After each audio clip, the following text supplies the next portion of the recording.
La moitié de l'humanité a ses règles. Un jour, une jeune fille devient une femme. Sa vie devient cyclique, son propre corps adopte un nouveau fonctionnement. À partir de cet instant, le corps est rythmé par les hormones. Ces hormones qui créent des phases qui se répètent chez la femme. L'ovulation, la période prémenstruelle et surtout les règles. Aujourd'hui, c'est vraiment pas le bon jour, c'est pas le bon moment. Je pars en vacances, je prends l'avion, j'ai un entretien d'embauche. Ça arrive toujours au moment où on a des choses importantes de prévues. J'ai vraiment pas besoin de ça en plus, franchement. Ah oui, je sais, je vais mettre un tampon, je vais prendre un paracétamol et personne ne verra que j'ai mes règles. Bon, il faudra aussi que j'arrive à cacher mes boutons et faire quelque chose avec ses cheveux. Purée, c'est vraiment la loose.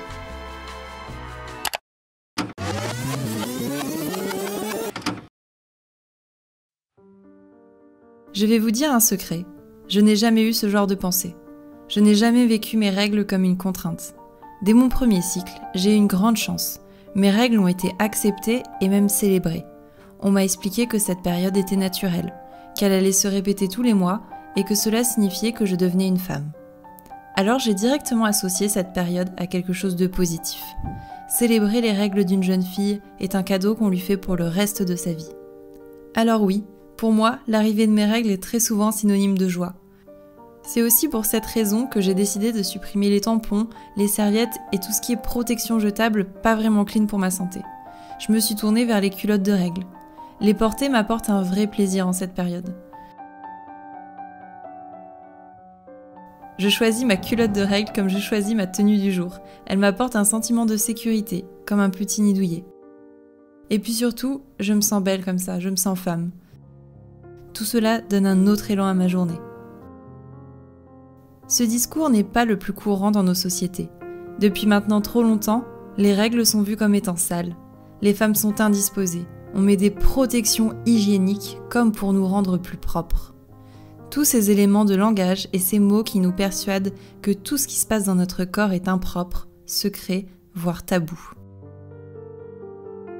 Selon Élise Thiebaud, journaliste et auteure de « Ceci est mon sang », c'est parce qu'on pense que les règles c'est dégoûtant qu'on souffre beaucoup de ces règles. Moins on en souffre, plus on se sent légitime d'être ce que l'on est et de vivre ce que l'on vit, et moins on en souffre. Avec ce raisonnement, on comprend bien que plus on accepte nos règles, moins on pense que c'est dégoûtant et moins on en souffre. Alors aujourd'hui, je vous propose de ne plus souffrir justement, d'accueillir pleinement qui vous êtes et le rythme de votre corps, de pouvoir parler librement des règles et non plus comme celles dont on ne doit pas prononcer le nom. Il est en notre pouvoir de changer notre regard et voir les règles différemment.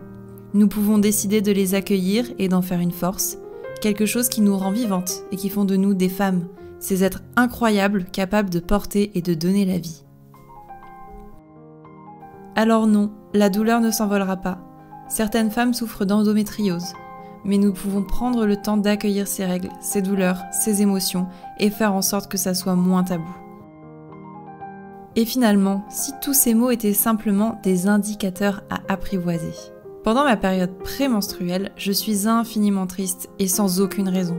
J'ai l'impression que j'ai tout gâché alors que je n'ai encore strictement rien fait de ma journée et j'ai juste envie de dormir.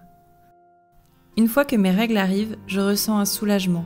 J'ai faim, je mange comme 4. J'ai aucun problème à enchaîner du fromage et du chocolat en l'espace de 5 minutes. Je pleure s'il y a une scène triste dans un film et j'ai besoin d'environ 23 heures de câlins sur les 24 heures d'une journée. Mais tout cela fait partie de moi. Je ressens aussi une grande force pendant mes règles, contrastant avec la faiblesse que l'on peut ressentir à certains moments. Je me sens forte et créative. Je vis quelque chose que seule la moitié de l'humanité peut comprendre. Alors j'en profite. Je profite de cette créativité pour construire des choses qui me tiennent à cœur. J'écris de nouvelles vidéos, je dessine. Je profite de cette période et d'avoir la chance d'être inspirée.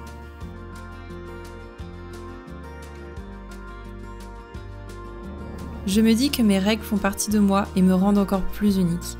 C'est dur d'être unique, d'être singulière, différente. On a peur d'être rejetée. Et c'est bien pour ça que les règles ont été trop souvent tabous. Mais on se rend compte, au final, et surtout après l'adolescence, que ce sont nos défauts, nos aspérités, qui nous rendent si précieuses et précieux. On sous-estime l'importance de la parole, de se confier. Je vous invite à parler entre femmes, entre amis, de tout ce que vous pouvez ressentir pendant cette période. On se rend compte que nous partageons certains symptômes, certaines émotions qui nous rassemblent. Cassons le tabou autour des règles et parlons-en autour de nous et entre nous.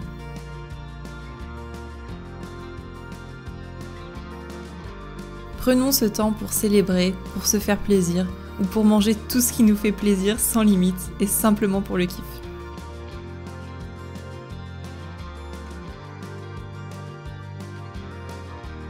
Quand on parle de règles, on sous-estime beaucoup le rôle que peuvent jouer les hommes également.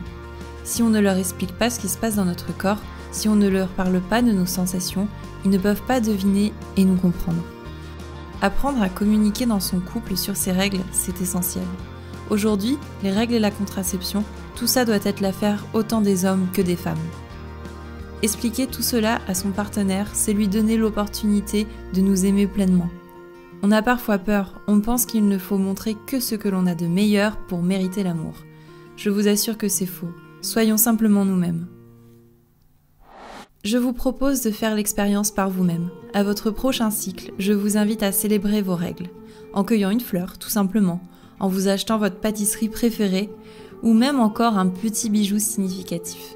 Si vous êtes un homme, vous pouvez également faire votre part, en préparant le petit déjeuner à votre amoureuse, à votre sœur ou encore à votre maman. Montrez que vous êtes là pour elle.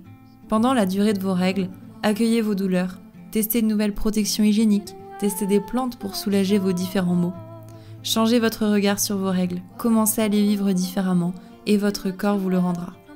Essayez la méditation, le qigong féminin, l'acupuncture ou toute autre activité qui peut vous relier à vous-même en profondeur et vous aider à vivre cette période avec sérénité.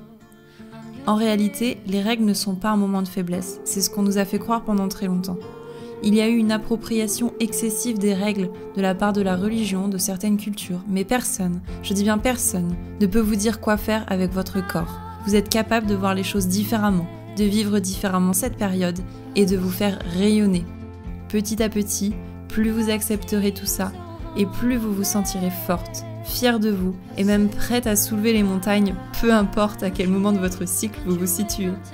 Alors jetons à la mer toutes nos fausses croyances sur le sujet et soyons libres d'être femmes.